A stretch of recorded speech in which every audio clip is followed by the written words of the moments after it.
Selleks, et muuta oma elu, pead muutma oma prioriteete. See on lihtne, kuid sügavamõtteline tõde, mis kannab endast suurt jõudu. Elu muutmine algab väikestest, kuid sihikindlatest sammudest, mille keskmes on meie igapäevased otsused ja tegevused. Prioriteetide muutmine tähendab teadlikku valikut keskenduda asjadele, mis on tõeliselt olulised, ja loobuda nendest, mis seda ei ole. Prioriteetide seadmine on seotud meie väärtuste ja eesmärkidega.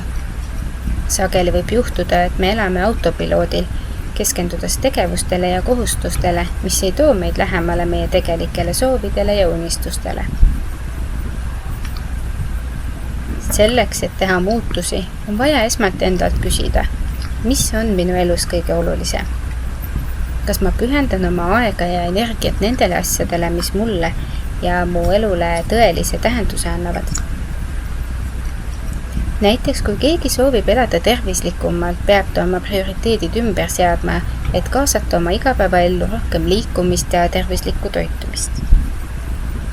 See võib tähendada, et tuleb vähendada aega, mis kulub televiisori vaatamisele või sotsiaalmeedias surfamisele ja kasutada seda aega selleks, et minna jalutama, joogat tegema või tervislikke eineid valmistama.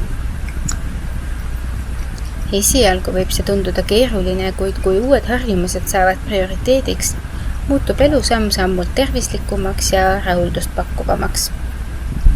Prioriteetide muutmine nõuab ka enesedistsipliini ja järjepidevust. Väga lihtne on libiseda tagasi oma vanadesse harjumustesse, eriti siis, kui esimesed tulemused ei tule nähtavale kohe. Kuid püsivus on võtmetähtsusega. Iga päev tuleb teha teadlikke otsuseid, mis toetavad uusi prioriteete.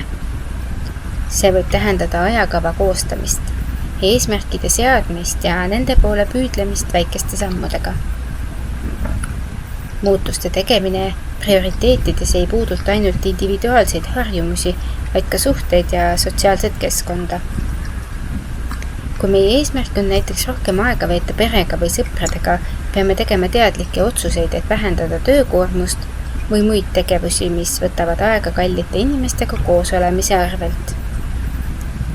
See võib tähendada, et tuleb õppida ütlema ei asjadele, mis pole meie prioriteetide nimekirjas, isegi kui need tunduvad esmapilgul ahvatlevad või olulised. Kokkuvõttes, elu muutmine nõuab meie teadlikku panust ja pühendumust. Muutes oma prioriteete, suuname oma energia ja aja sinna, kus see loob kõige rohkem väärtust ja rahulolu. See protsess võib olla väljakutsuv, kuid tulemused on seda väärt.